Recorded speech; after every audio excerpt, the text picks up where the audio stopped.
Hello everyone, welcome again to my channel. I am Anuradha Kashyap, your biology mentor. आज मैं आपको इस वीडियो में मॉलिक्यूलर बेसिस ऑफ इनहेरिटेंस के बारे में बताने वाली हूँ। और इस चैप्टर में ना मेनली हम packaging of the genetic material जो होगा उसके बारे में डिस्कस करेंगे। उसकी डिस्कवरी कैसे हुई डीएनए के, वो सब मतलब बहुत ज़्यादा डिटेल में मैं नहीं करूँगी। डीएनए की स्ट्रक्चर कैसी है, वो सब कैसे है, क्या है, वो सब हम एक अलग से पूरी प्रॉपर सीरीज बनाएंगे।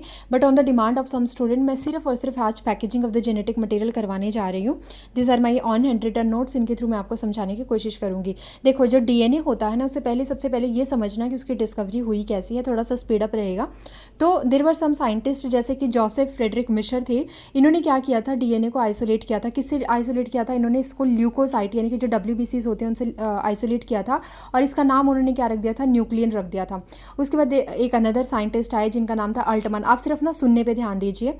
ये नोट्स जो हैं ये आपको अगर प्रॉपर विजिबल नहीं हो रहे, वैसे तो हो रहे होंगे, बट अगर नहीं हो रहे तो कोई इशू नहीं है, मैं इनको बाद में प्रोवाइड करवा दूंगी। आप खुद से भी बना सकते हैं। अल्टमन की बात करें तो उन्होंने कहा कि जो न्यूक्लियन डिस्कवर किया गया है बाय द फ्रेडरिक मिशर, उसका नाम क्या रखा जाए? न्यूक्लिक एसिड, क्योंकि उसका जो नेचर था that was acidic in nature. फिर एरविन चारगाफ जी आए। उन्होंने कहा कि जो डीएनए आपका है उसमें पेयरिंग होती है, और वो पेयरिंग जो होती है there is a complementary rule जो है वो लगता है। यानी कि ए जो है वो एडेनिन जो है वो थाइमिन के साथ पेयर करता है, और साइटोसिन जो है वो ग्वानिन के साथ पेयर करता है। फिर रोजालिन फ्रैंकलिन और मॉरिस विल्कन्स आए 1953 में। इन्होंने कहा कि एक्सरे डिफ्रेक्शन पैटर्न होता है, उसके थ्रू उन्होंने डीएनए की डिस्कवरी या डीएनए के बारे में बताने की कोशिश की थी कि डीएनए की स्ट्रक्चर होती है। Finally James Watson and Crick आए थे। उन्होंने एक डबल स्टैंडर्ड हेलिकल मॉडल दिया था फॉर डीएनए स्ट्रक्चर। उन्होंने कहा था कि जो बी डीएनए होता है which is right handed coiled, वो हमारे पास कैसा होता है? डबल हेलिकल होता है। तो ये स्ट्रक्चर कहाँ से पता चली थी उनको? ये पता चली थी उनको रोजालिन फ्रैंकलिन और मॉरिस विल्कन्स के एक्सरे डिफ्रेक्शन पैटर्न के थ्रू डीएनए के स्ट्रक्चर के बारे में पता चला था। ठीक, तो आप सबको पता है कि एक सेल होती है, सेल के अंदर साइटोप्लाज्म होता है, सेल के अंदर न्यूक्लियस होता है, न्यूक्लियस के अंदर हमारा डीएनए होता है, और डीएनए जो होता है वो क्रोमोसोम की फॉर्म में पैक रहता है। अब इसकी बात करते हैं कि कैसे पैक रहता है। तो बेसिकली जो हमारा सेल है पूरी की पूरी, जैसे यहाँ पे देख भी रहे हो आप, सेल जो होती है वो ऑलरेडी बहुत छोटी होती है। हमारी बॉडी है, ह्यूमन की बॉडी की बात करूँ अगर मैं, ह्यूमन यूकैरियोट है। और अगर हम अपनी बॉडी की बात करते हैं तो हमारे पास जो 46 क्रोमोसोम है एक्चुअली, उनके अंदर हमारे पास 6.6 इंटू 10⁹ बेस पेयर होते हैं। तो देखो इतने बेस पेयर्स हैं, और वो एक सेल के अंदर हैं, और वो सेल के भी न्यूक्लियस के अंदर है। तो ऑलरेडी सेल्स बहुत छोटी होती हैं, बिलियंस ऑफ सेल्स हैं हमारी बॉडी में। और एक सेल की अगर हम बात करें उसमें बहुत छोटी होगी वो, और उसके अंदर जो न्यूक्लियस होगा वो उससे भी छोटा होगा। और उस न्यूक्लियस के अंदर 46 क्रोमोसोम है, और वो 46 क्रोमोसोम कितने बेस पेयर को कैरी कर रहे हैं? 6.6 इंटू 10⁹ बेस पेयर को। तो that is not a easy concept. इतना आसान नहीं है कि इतने ज़्यादा डीएनए मटेरियल को, इतने ज़्यादा डीएनए जेनेटिक मटेरियल को आप कवर करके रख लो किसके अंदर? एक छोटी सी स्ट्रक्चर के अंदर। जैसे कि आपको एक टेबल दिख भी रही है यहाँ पे, 5174 बैक्टीरियोफाज जो है वायरस है। बैक्टीरियोफाज यानी कि बैक्टीरिया के ऊपर फीड करता है। इसका सिंगल स्टैंडर्ड सर्कुलर डीएनए होता है। 5386 इसके अंदर बेसिस होते हैं, राइट, क्योंकि ये सिंगल स्टैंडर्ड है। बट अगर हम डबल स्टैंडर्ड की बात करते हैं, जैसे लैम्बडा फाज की बात करें, तो 48502 बेस पेयर होंगे। इसके पास इसके कॉम्प्लीमेंट्री होंगे, पेयर होंगे। और इकोलाई की बात करें तो डबल स्टैंडर्ड सर्कुलर डीएनए है, तो 4.6 इंटू 10⁻6 बेस पेयर होंगे। ह्यूमन जीनोम की बात करते हैं तो डबल स्टैंडर्ड लीनियर डीएनए होता है हमारे पास, तो 3.3 इंटू 10⁹ बेस पेयर। अब जब हम डीएनए की बात करते हैं तो हमारे पास जो डीएनए होता है वो डबल स्टैंडर्ड है, हेलिकल स्ट्रक्चर है, और उसमें 3 चीज़ें होती हैं।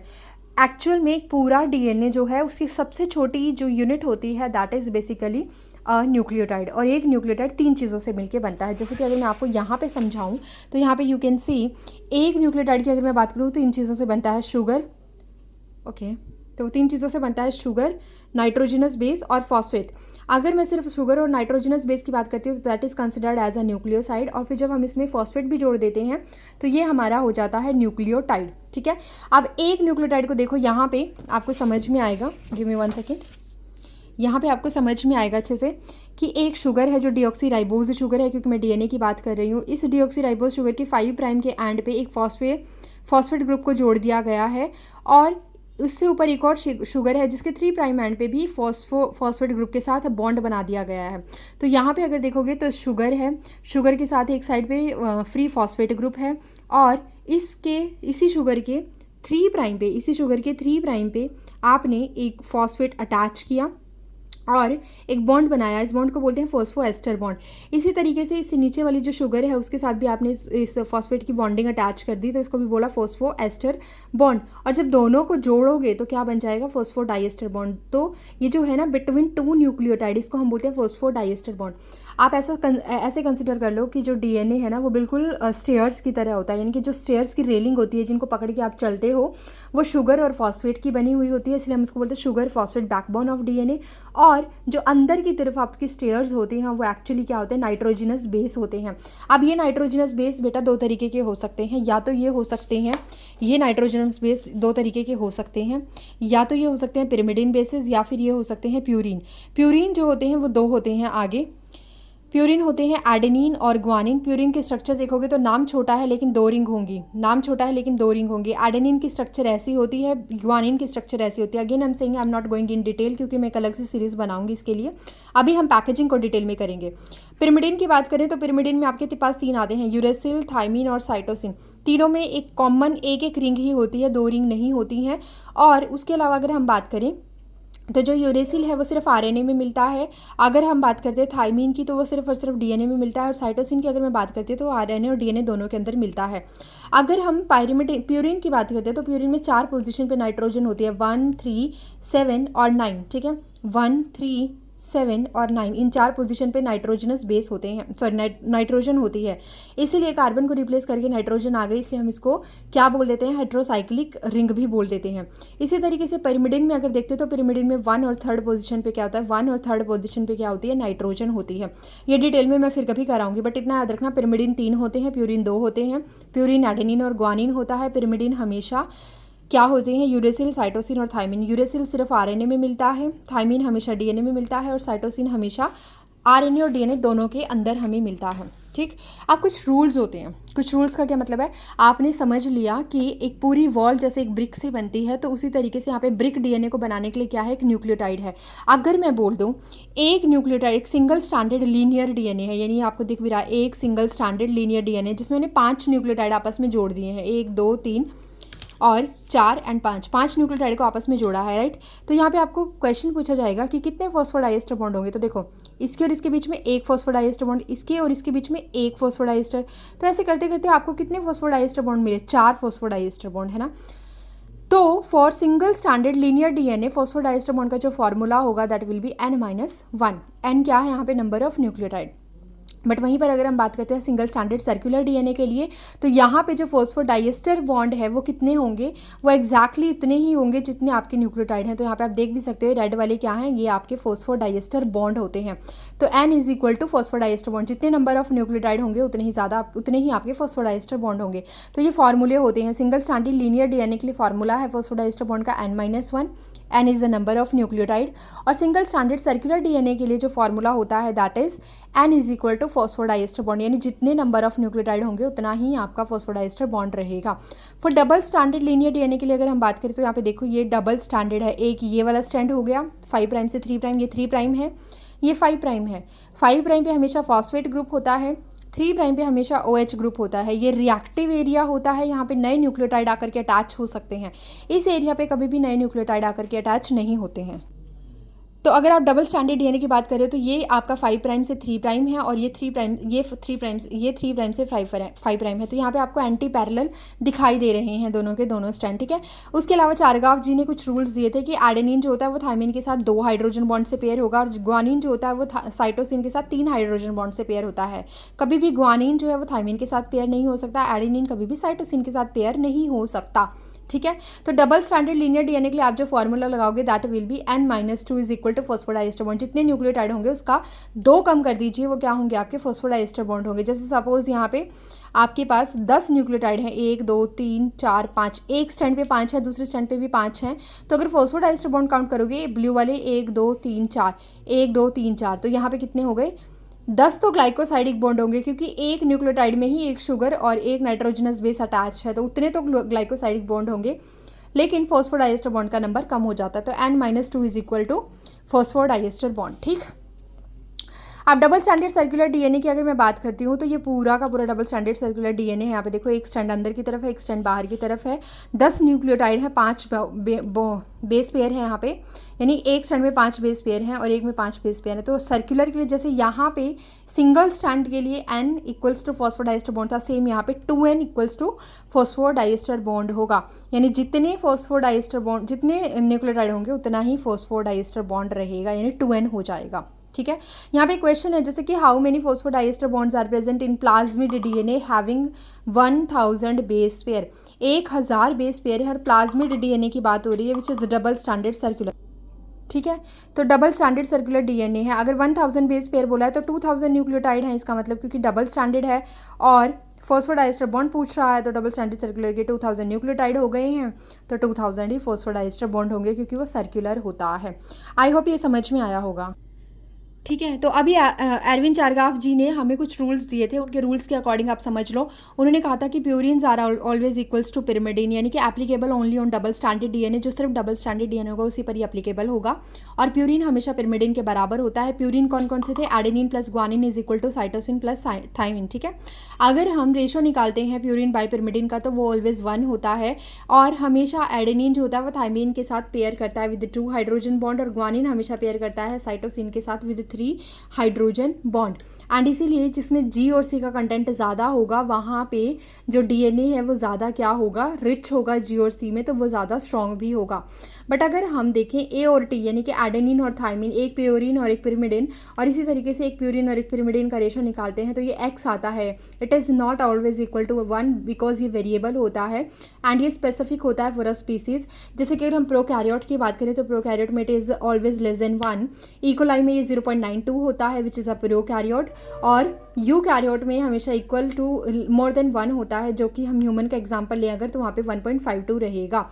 ठीक, तो यहाँ पे सो मोर एडेनिन और थाइमिन कंटेंट होता है यूकैरियोटिक में, और प्रोकैरियोट्स में हमेशा जी और सी कंटेंट ज़्यादा होता है। तभी तो डिनोमिनेटर अगर बड़ा होगा तो आपकी वैल्यू एक्स की क्या आएगी? लेस देन 1 आएगी। क्लियर? अब विल्किंस एंड फ्रैंकलिन्स ने कुछ अपने अपने एक्सपेरिमेंट के थ्रू, एक्सरे क्रिस्टलोग्राफी के थ्रू जो भी कंक्लूजन्स दिए थे, जो भी उन्होंने थ्योरेटिकल पोर्शन रिप्रेजेंट किया था about the structure of DNA, उसी चीज़ को थोड़ा सा एक्स्ट्रा एडवांस में जोड़ करके वॉटसन एंड क्रिक ने अपने डिस्कवरी के बिहाफ पे एक पूरा मॉडल दिया था डीएनए का, double helical model. Here you can see there are some points, जैसे कि एक स्ट्रैंड ग्रीन कलर में दिखाया गया है, एक स्ट्रैंड रेड कलर में दिखाया गया है। तो एक की पोलैरिटी देखोगे तो 3 प्राइम से, ग्रीन वाले की 3 प्राइम से 5 प्राइम है, और एक की पोलैरिटी देखोगे रेड वाले की तो 5 प्राइम से 3 प्राइम है, means both are antiparallel. And as I told you कि आप कभी भी डीएनए की स्ट्रक्चर को किसकी तरह ट्रीट करोगे? हमेशा डीएनए की स्ट्रक्चर को स्टेयर्स की तरह ट्रीट करोगे और रेलिंग की तरह ट्रीट करोगे, जो स्टेयर्स की रेलिंग होती है। तो जो रेलिंग है that is made up of sugar phosphate backbone. तो फर्स्ट पॉइंट यहाँ पे क्या है? शुगर फॉस्फेट बैकबोन की ये बनी होती है।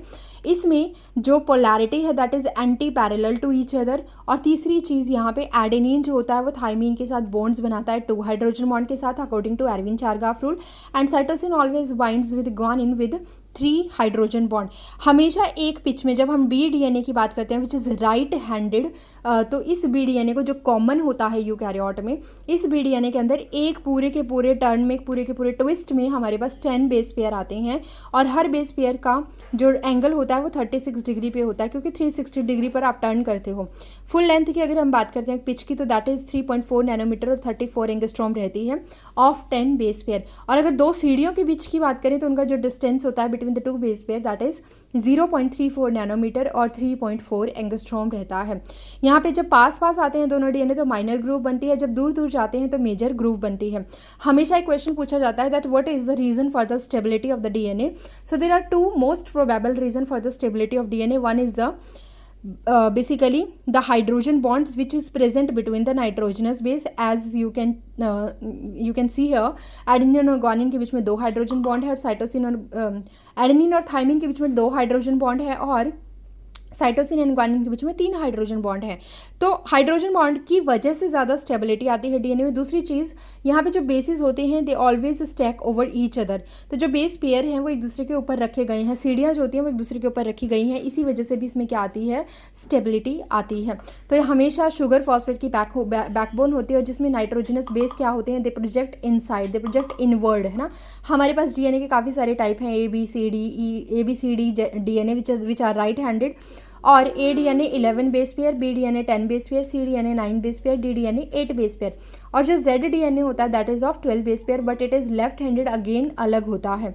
ये क्वेश्चन है कुछ अगर आप करना चाहो तो, जैसे out of the following 4 double standard DNA sample which one shows maximum TM value. TM value का मतलब क्या होता है यहाँ पे, टीएम वैल्यू जो होती है that is a melting temperature, जो क्या करता है हाइड्रोजन बॉन्ड को ब्रेक कर देता है दोनों डीएनए स्ट्रैंड के बीच में। डीएनए स्ट्रैंड के बीच में अगर हाइड्रोजन बॉन्ड को ब्रेक करेगा तो क्या होगा, उस टाइम पर दोनों स्ट्रैंड आपस में ओपन हो जाएंगे और एक ऐसा टेम्परेचर जिस पे दोनों स्ट्रैंड आपस में अलग हो जाते हैं उसको आप मेल्टिंग टेम्परेचर बोल देते हो। ठीक है, तो यहाँ पे क्वेश्चन है जिसके पास ज़्यादा जीसी कंटेंट होगा वो आपका ज़्यादा क्या शो करेगा, टीएम वैल्यू शो करेगा। हमेशा दो स्ट्रैंड के बीच में जो डीएनए का डिस्टेंस होता है वो 2 नैनोमीटर और 20 एंगस्ट्रॉम का होता है। डीएनए हमेशा एसिडिक इन नेचर होता है, नेगेटिवली चार्ज होता है due to the phosphate group. ठीक है, अब थोड़ा सा पॉइंट ये समझा देती हूँ what is the central dogma. I hope आपको ये पता होगा। सेंट्रल डोगमा एक यूनिडायरेक्शनल फ्लो होता है हमेशा, कि जो डीएनए होता है वो जब खुद से रेप्लिकेट करता है दैट इज़ खुद से अपनी कॉपी बनाता है तो उसको डीएनए रेप्लिकेशन बोला जाता है। जब डीएनए फॉरवर्ड डायरेक्शन में मूव करता है तो वो आरएनए बनाता है। आरएनए भी वो तीनों तरह के बनाता है, एमआरएनए, आरआरएनए, टीआरएनए। ठीक है, messenger RNA, ribosomal RNA, tRNA, transfer RNA, तीनों के तीनों प्रोटीन बनवाने में हेल्प करते हैं। तो वॉटसन एंड क्रिक ने सेंट्रल डोगमा के बारे में भी बताया था। उन्होंने कहा था कि genetic information when flow from the one direction only, तो आप उसको क्या बोलते हो, सेंट्रल डोगमा बोलते हो। And it is universally accepted according to central dogma when DNA makes itself a copy of itself. When DNA make a copy of itself, then it is called as DNA replication. When DNA gets converted into the 3 different kinds of RNA, this process is called as a transcription. And when RNA gets converted into protein, then this process is called as a translation, because here RNA gets translated into a protein, into another sequence, that is polymer of amino acid. And proteins are basically the building block of body. तो आपको पता भी है protein के लिए हम बहुत सारी चीज़ें अलग अलग यूज़ करते हैं ताकि हमारी बॉडी में ग्रोथ पॉसिबल हो सके। बट ये सब यहाँ से समझो कि डीएनए से जब आरएनए बनता है तो हमें किस एंजाइम की रिक्वायरमेंट होती है, we required enzyme that is DNA dependent RNA polymerase. क्योंकि आप डीएनए को टेम्पलेट की तरह ट्रीट करोगे और डीएनए को पढ़ करके आरएनए बनवाना, इस चीज़ को बोला जाता है डीएनए टेम्पलेट आरएनए पॉलीमरेज की हेल्प से ही हो पाता है ये। और इस चीज़ को प्रोसेस को बोला जाता है ट्रांसक्रिप्शन। ठीक है, but there is another scenario also, there is also reverse central dogma which is discovered by Temin and Baltimore, इसीलिए हम इसको टैमिनिज्म भी बोलते हैं। और ये वायरसेस के लिए होता है जिनके पास जेनेटिक मटेरियल जो है वो डीएनए ना हो करके आरएनए होता है। सपोज डीएनए से डीएनए बना है, this is DNA replication. DNA से आरएनए का बनना दैट इज अ ट्रांसक्रिप्शन, और आरएनए से प्रोटीन का बनना that is translation. That is more than enough, है ना। बट अगर मैं बोल दूँ कि किसी के पास जेनेटिक मटेरियल ही आरएनए है इनिशियली, तो वो क्या करेगा, वो बेचारा पहले डीएनए बनवाएगा अपना। ज़्यादातर वायरसेस में, फॉर एग्जांपल एचआईवी वायरस, उसमें क्या होता है कि जो आरएनए है वो उसका जेनेटिक मटेरियल होता है, तो वो पहले क्या बनवाता है, अपना डीएनए बनवाता है। इस प्रोसेस को आप बोलते हो रिवर्स ट्रांसक्रिप्शन, क्योंकि आप उल्टे डायरेक्शन में चल रहे हो, इसीलिए हम इसको बोलते हैं रिवर्स ट्रांसक्रिप्शन। और इसको बनवाने के लिए एक एंजाइम की रिक्वायरमेंट होती है जिसको बोला जाता है रिवर्स ट्रांसक्रिप्टेज। तो एचआईवी वायरस के अंदर ये एंजाइम होता है रिवर्स ट्रांसक्रिप्टेज, और रिवर्स ट्रांसक्रिप्शन करवाई जाती है। फिर जो डीएनए बनवाया जाता है उसको डीएनए ना बोल करके cDNA बोला जाता है, which is a complementary DNA. और फिर ये कॉम्प्लीमेंट्री डीएनए वापस से होस्ट की मशीनरी को हैक करके आरएनए बनवाएगा, फिर अकॉर्डिंगली ट्रांसलेशन करके क्या बनाता है, प्रोटीन बनाता है। यहाँ पे भी हमें एंजाइम की रिक्वायरमेंट होती है which is a RNA dependent DNA polymerase. यहाँ पे हमें रिक्वायरमेंट थी डीएनए को टेम्पलेट की तरह ट्रीट करने वाली डीएनए डिपेंडेंट आरएनए पॉलीमरेज की। पॉलीमरेज जो होता है वो एक्चुअली में आरएनए की सिंथेसिस करवाता है। तो इसी तरीके से डीएनए पॉलीमरेज डीएनए की सिंथेसिस करवाता है। हमारे पास बहुत से ऐसे वायरस हैं जो आरएनए कंटेन करते हैं एज अ जेनेटिक मटेरियल, जैसे QB bacteriophage, HIV, tobacco mosaic virus, TMV, है ना। तो ये था। अब हमारा मेन यहाँ से शुरू होता है that is a packaging of DNA. Packaging of DNA की अगर मैं बात करूँ तो दोनों में अलग अलग होता है। दोनों में किस किस के अंदर मैं बात कर रही हूँ, I am talking about prokaryote and eukaryote. देखो प्रोकैरियोट में ना ऐसे कोई ऑर्गेनिल नहीं होती है, तो सिर्फ और सिर्फ प्लाज्मा मेम्ब्रेन होती है। तो जो बैक्टीरिया होते हैं उसके पास आउटर लेयर ग्लाइकोकैलिक्स की होती है, फिर उसके अंदर सेल वॉल होती है, फिर उसके अंदर प्लाज्मा मेम्ब्रेन होती है। प्लाज्मा मेम्ब्रेन कहती है कि सारा काम मैं खुद ही कर लूँगी क्योंकि मेरे पास ना तो कोई ऑर्गेनिल है अंदर, और अगर न्यूक्लियस है तो वो भी कोई मेम्ब्रेन बाउंड नहीं है, सिर्फ साइटोप्लाज्म है, सिर्फ और सिर्फ राइबोसोम है ना। तो मैं एक काम करती हूँ, मैं क्या कर लेती हूँ, अंदर की तरफ इनफोल्ड कर लेती हूँ और उसी के साथ अपने डीएनए को चिपका लेती हूँ। तो जो इनफोल्डिंग है उसको मीजोसोम बोल दिया गया है, यहाँ पे आप देख भी सकते हो। This is a bacterial cell, this is a bacterial cell. और यहाँ पे जो प्लाज्मा मेम्ब्रेन रेड कलर की है उसने खुद अंदर इनफोल्ड होकर के मीजोसोम बना लिया और उसके साथ पूरा का पूरा पैकेजिंग मटेरियल जो है वो जाकर के जुड़ गया है। तो डीएनए ये है और डीएनए यहाँ पे नेगेटिवली चार्ज्ड है। क्लियर, डीएनए का तो हमें पता है that it is acidic and negatively charged, but यहाँ पे इसके साथ जोड़ने वाली कोई पैकेजिंग, फिर से बता रही हूँ, प्रोकैरियोट में ऐसा कोई खास पैकेजिंग नहीं होती, लो लेवल पैकेजिंग भी नहीं होती, क्योंकि उसके पास इतना बड़ा डीएनए होता ही नहीं है कि उसको पैक करना पड़े। तो इसीलिए कोई दिक्कत नहीं होती उसके साथ। उसने सिर्फ डीएनए के साथ एक बेसिक सी प्रोटीन अटैच करवा दी, दैट इज़ पोलीअमाइंस, एंड वो पॉजिटिवली चार्ज होती है। तो वो क्या करते हैं, वो डीएनए अपने साथ पोलीअमाइंस अटैच करवा देते हैं which are basic and positively charge, और इस तरीके से इस फॉर्म में अटैच रहते हैं और अपना सारा काम करते रहते हैं। जब रेप्लिकेट होना होता है तो मीजोसोम उसकी डबल कॉपी बना देता है और डॉटर डीएनए को दे देता है। ये तो था प्रोकैरियोट की बात, जैसे कि बैक्टीरिया वगैरह की, मोनेरा की बात। लेकिन अगर हम बात करते हैं एक डिटेल्ड यूकैरियोटिक सेल की, तो उसमें कैसे होगा, तो देखो इसमें हम अपनी बात कर लेते हैं। जैसे हमारे पास एक यूकैरियोटिक सेल है, उसकी खुद की एक प्लाज्मा मेम्ब्रेन है, we don't have cell wall क्योंकि हम एनिमल हैं, we are not plant, right. तो हुआ क्या, हमारे पास जो अंदर सेल के अंदर है साइटोप्लाज्म होगा, हमारे पास डिफरेंट ऑर्गेनेल्स प्रेजेंट है, माइटोकॉन्ड्रिया हो गई, गोल्जी अपरेटस हो गया, लाइजोसोम हो गए, पैरोक्सिसोम हो गए, और बहुत सारी चीज़ें हैं। ऐसी कंडीशन में न्यूक्लियस भी हमारे पास है। तो अगर सेल खुद इतनी छोटी है तो उसके पास न्यूक्लियस उससे भी छोटा होगा। अब उस न्यूक्लियस के अंदर आपको अपना डीएनए सेट करके रखना है। डीएनए को बहुत ज़्यादा डेंसली पैक कर लो, और डीएनए जो होता है ना वो आपका एक्चुअल में डबल स्टैंडर्ड हेलिकल डीएनए है, लेकिन छोटे सेगमेंट ऑफ डीएनए, डीएनए का एक छोटा सेगमेंट जो होगा उसको आप जीन बोलते हो।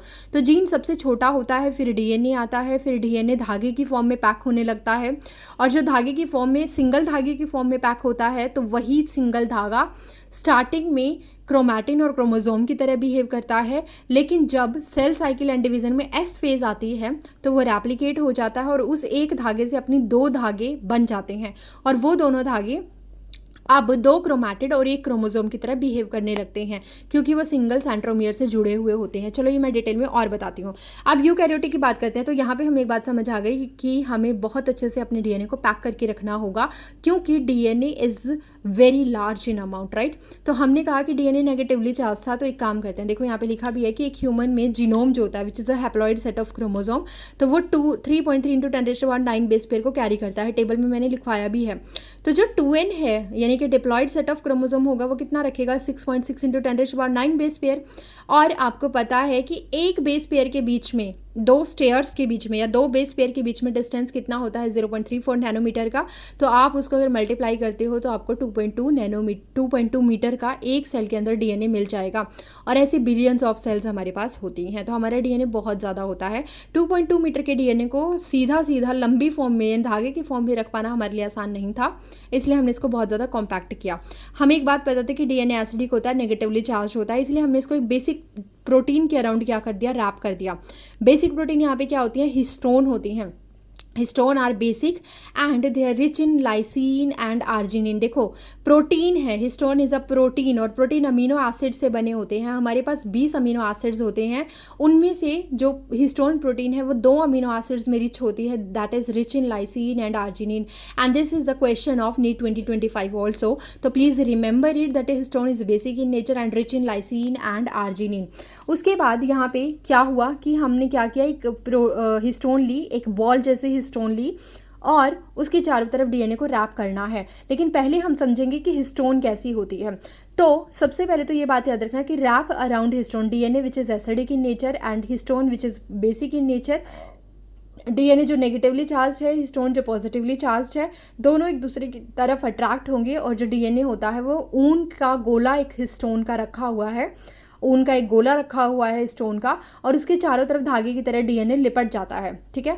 तो यहाँ पे आप ये बात भी याद रखो कि always DNA wrap around histone, कभी भी हिस्टोन डीएनए के अराउंड रैप नहीं होती है, हमेशा DNA wrap around the histone. And histone के चारों तरफ क्यों रैप होगा, because it is basic and positively charge. अब सबसे पहले हिस्टोन के साथ जब वो अटैच होता है तो इसको हम बोलते हैं लो लेवल पैकेजिंग। हिस्टोन के स्ट्रक्चर की अगर हम बात करें तो हिस्टोन खुद में एक बहुत बड़ी स्ट्रक्चर है एंड इसकी 4 सब यूनिट होती हैं, H2A and H2B, H3 and H4। ठीक है, H2A के भी नंबर 2 होते हैं, H2B का भी नंबर 2 होता है, H3 भी 2 होती हैं, H4 भी 2 होते हैं। H2A एंड H2B जो होती हैं वो रिच इन एलाइसिन होती हैं, H3 एंड H4 जो होती हैं वो रिच इन आर्जिनिन होती हैं। एक अलग से सब यूनिट होती है H1 जिसको हम लिंकर हिस्टोन लिंकर प्रोटीन बोलते हैं, लेकिन इसका काम नहीं होता पैकेजिंग में, मतलब कि एज सच न्यूक्लियोसोम बनाने में कोई काम नहीं होता। बताती हूँ व्हाट इज़ न्यूक्लियोसोम। आप सिर्फ सबसे पहले ये याद रखना कि जो हिस्टोन है वो खुद में कितनी 8 यूनिट की बनी हुई है और हर एक की 2-2 यूनिट हैं। H2A नंबर में 2 हैं, H2B नंबर में 2 हैं, H3 नंबर में 2 हैं, H4 नंबर में 2 हैं। अब ये अरेंज कैसे हैं ऐसे समझो, ये H2A सामने से दिख रही है, ये H2B सामने दिख रही है, H2A के नीचे आपको H4 दिखेगा, H2B के नीचे आपको H3 दिखेगा। यानी कि सामने आपके 4 गोले रख दिए गए, H2A, H2B, H3 and H4, और इनके पीछे 4 गोले रख दिए गए। H2A के पीछे एक और रख दिया H2A, H2B के पीछे एक और H2B, H3 के पीछे एक और H3 और H4 के पीछे एक और H4। तो इस तरीके से हमारे पास टोटल 8 क्या बन गई हैं, सब यूनिट आपस में जुड़ गई और इसको आप बोलते हो हिस्टोन ऑक्टामर। Histone octamer. अब इस हिस्टोन ऑक्टामर को एक गोले की तरीके से मैं रिप्रेजेंट करूंगी, तो दिस इज द वन गोला which is histone octamer, here you can see. And इस गोले के चारों तरफ एक डीएनए रैप हो रहा है जो कि कितना टर्न लेगा, एक बार तो पूरा टर्न लेगा, गोल घूम जाएगा, और एक बार पूरा टर्न ना लेकर के 3/4 टर्न लेगा और निकल जाएगा बाहर, है ना। तो इसका मतलब यहाँ पे 1/3/4 turn off DNA around histone. तो यहाँ पे आपको समझ आ गया कि एक पूरा गोला है हिस्टोन का, उसके चारों तरफ एक चक्कर लगाया डीएनए ने पूरा, और फिर वो एक और चक्कर लगाने की कोशिश कर रहा था लेकिन उसका पूरा नहीं हो पाया, वो सिर्फ और सिर्फ 1/3/4 ऑफ डीएनए हो पाया, और उसके बाद वो आगे दूसरे वाले डीएनए के साथ जाकर के जुड़ जाता है। तो अगर आप यहाँ पे ध्यान से देखते हो, ये पूरा का पूरा ये एक हिस्टोन है और इसके चारों तरफ ये डीएनए रैप हो गया है। इसमें पूरे के पूरे में 200 बेस पेयर इंक्लूड हो गए हैं, यानी इतने डीएनए को लिपटने में कितने बेस पेयर आ गए, 200 बेस पेयर आ गए। अब इस पूरी स्ट्रक्चर को, इन दोनों को मिलाकर के बोला जाता है न्यूक्लियोसोम, और इसका डायमीटर होता है 110 × 60 एंगस्ट्रॉम, और या फिर आप इसको नैनोमीटर में ले लो, 11 × 6 नैनोमीटर। आप ये नैनोमीटर में ही आगे रखना, 11 × 6 नैनोमीटर। ठीक है। अब यहाँ पे H1 जो होती है ना, वो कोई सपोर्टिव एलिमेंट की तरह बिहेव करती है, वो यहाँ पे पैकेजिंग में एज अ सपोर्टिव एलिमेंट की तरह बिहेव करती है। तो यहाँ पे जो आप अलग से देख रहे हो दैट इज H1 हिस्टोन, और इस पूरे डीएनए में 200 बेस पेयर आ चुके हैं। That is a question of NEET कि एक पूरे डीएनए में कितने बेस पेयर आते हैं, 200 बेस पेयर आते हैं। अब यहाँ पे थोड़ा और करेक्ट मैं करना चाहूँगी, एक पूरा न्यूक्लियोसोम मैंने बनाया यानी हिस्टोन और डीएनए, एक और न्यूक्लियोसोम मैंने बनाया यानी कि हिस्टोन और डीएनए। इस हिस्टोन को और इस हिस्टोन को और इस डीएनए को और इस डीएनए को आपस में जोड़ने वाले डीएनए को बोला जाता है linker DNA, according to the rule. और जब आप हायर क्लासेस में जाओगे तो आप देखोगे कि एक्चुअल में ये जो पूरा हिस्टोन है इसके चारों तरफ जो बेस पेयर लगे हैं वो 120 नंबर हैं, और जो सेंटर में आपका डीएनए है लिंकर डीएनए वो 80 बेस पेयर का है। तो इसका मतलब इन दोनों को मिलाकर के 200 बेस पेयर बनने थे, बट हम आपकी एनसीईआरटी के अकॉर्डिंग सीधा बोल देते हैं कि एक न्यूक्लियोसोम में कितने होते हैं, 200 बेस पेयर होते हैं, जबकि एक्चुअल में ये बटे हुए होते हैं 120 तो होते हैं आपके इस पूरी स्ट्रक्चर में, और लिंकर डीएनए में 80 होते हैं। बट कोई बात नहीं, आप इसको न्यूक्लियोसोम की तरह ट्रीट करो, है ना। आपके पास जो इस अकॉर्डिंग अगर हम देखें तो इतने बेस पेयर थे, और एक न्यूक्लियोसोम में 200 बेस पेयर कवर होते हैं, तो आपके पास टोटल इतने न्यूक्लियोसोम प्रेजेंट होंगे।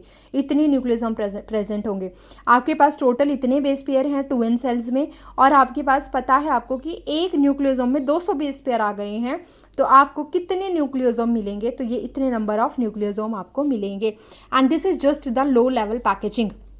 तो समझ में आया कि जो डीएनए था वो आपका 2 मीटर का था, सॉरी डीएनए यहाँ पे 2 मीटर का होता है, और जब आप उसको न्यूक्लियोसोम में कैरी कर रहे हो तो वो आपका एक स्टार्टिंग में जब न्यूक्लियोसोम बनता है वो आपको 11 × 6 नैनोमीटर का बनता हुआ दिखाई देता है। अब ये तो न्यूक्लियोसोम है जिसमें हिस्टोन और डीएनए है।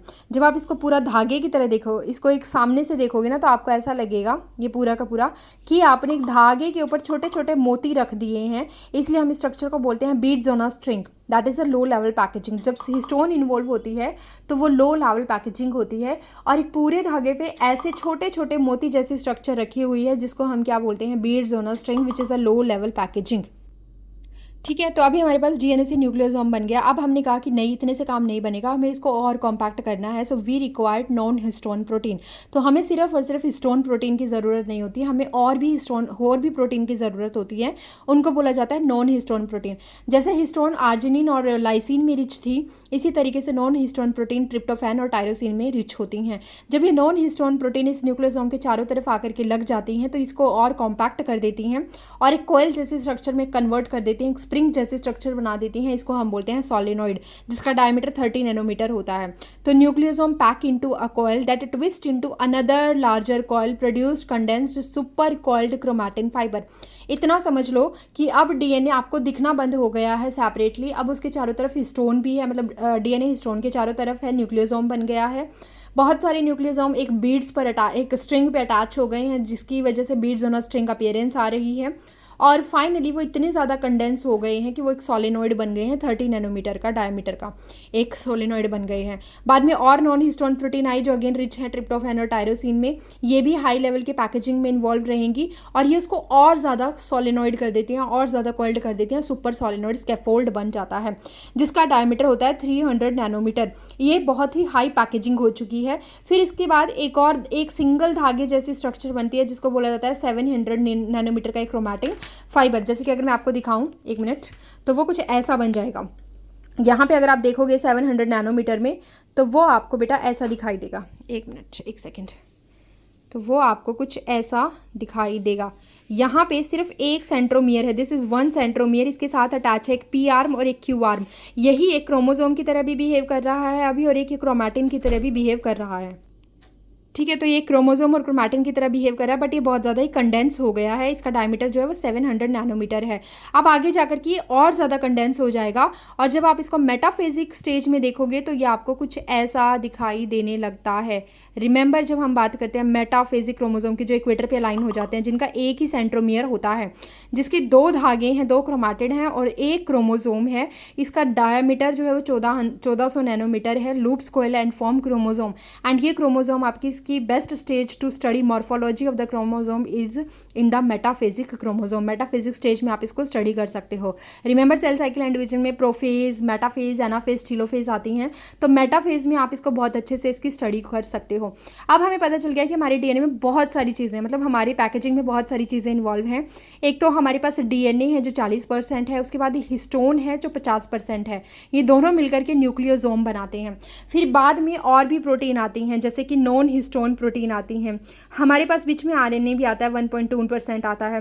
एसिडिक प्रोटीन जो आती हैं वो 8.2% होते हैं, जिसके बारे में मैंने क्या कहा था, नॉन हिस्टोन प्रोटीन। जो ये नॉन हिस्टोन प्रोटीन होती हैं एक्चुअली ये एसिडिक इन नेचर होती हैं, हिस्टोन हमेशा बेसिक इन नेचर होती है। फिर कुछ इसके अलावा लिपिड्स, कैल्शियम, मैग्नीशियम, ये सब भी आते हैं। तो फाइनली हमारा क्रोमोसोम जो हो गया वो बहुत ही ज़्यादा कंडेंस हो चुका है। आई होप ये चीज़ समझ में आई होगी। पैकेजिंग के बारे में मैं सिर्फ यही बताना चाह रही थी, ये हमारा बहुत इंपॉर्टेंट टॉपिक है पैकेजिंग वाला।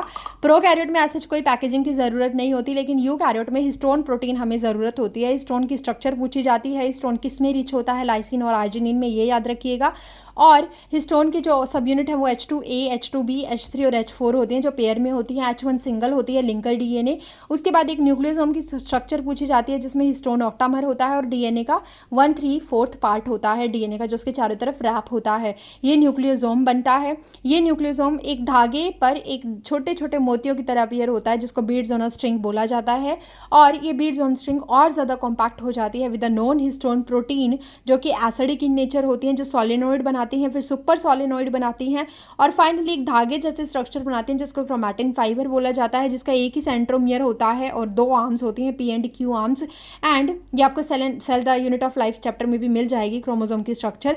और फिर जब वो और ज़्यादा कंडेंस हो जाती है, अपनी कॉपी को रेप्लिकेट कर लेती है आफ्टर द एस फेज, तो यहाँ पे 2 क्रोमैटिड बन जाती हैं और एक सिंगल क्रोमोसोम की तरह बिहेव करता है, क्योंकि एक सिंगल ही सेंट्रोमियर होता है। इसको अगर आपको स्टडी करना है तो मेटाफेजिक क्रोमोसोम की तरह बिहेव करता है। मेटाफिजिक स्टेज में आप इसको स्टडी कर सकते हो। इसमें DNA, histone, acidic protein, RNA, lipids, calcium, magnesium, ये सब कुछ होता है। तो ये बात याद रखना। इस तरीके से हमने देखा कि सबसे बड़ा जो होता है वो क्रोमोसोम होता है, क्रोमोसोम से छोटा क्रोमैटिड होता है, क्रोमैटिड से छोटा सुपर सोलेनॉइड, फिर सोलेनॉइड होता है, फिर न्यूक्लियोसोम होता है, फिर हमारे पास डीएनए आता है और डीएनए सबसे भी छोटा हमारे पास जीन होता है। तो जीन जो होती है that is the unit of, या फिर we can say that is the small segment of DNA. अब ये जो स्मॉल सेगमेंट ऑफ डीएनए है, यानी कि जो जीन है, वो जीन खुद को एक्सप्रेस भी कर सकता है, वो जीन खुद को एक्सप्रेस नहीं भी कर सकता। इसीलिए हम बोलते हैं कि पूरे डीएनए में दो पार्ट होते हैं, एक तो फंक्शनल पार्ट होता है, एक नॉन फंक्शनल पार्ट होता है। फंक्शनल पार्ट को इंट्रोन बोला, फंक्शनल पार्ट को एक्सोन बोला जाता है क्योंकि वो खुद को एक्सप्रेस करता है, और नॉन फंक्शनल पार्ट को इंट्रोन बोला जाता है क्योंकि वो इनएक्टिव होता है। और अगर मैं क्रोमोसोम की बात कर लूँ तो क्रोमोसोम में भी अगर आप देखना चाहोगे ना, तो क्रोमोसोम में भी कई हम दो रीज़न देख सकते हैं। एक तो एंड वाला रीज़न होता है, सेंटर वाले पार्ट को आप बोलते हो सेंट्रोमियर, या तो आप इस पॉइंट को देख लो या आप इस पूरी क्रोमैटिड को देख लो। क्रोमैटिड और क्रोमैटिन सेम ही होते हैं। यहाँ पे अगर आप देखोगे तो ये पूरी की पूरी एक पी आर्म है छोटे वाली और एक क्यू आर्म होती है बड़े वाली, और दोनों सेंट्रोमियर से अटैच रहती हैं।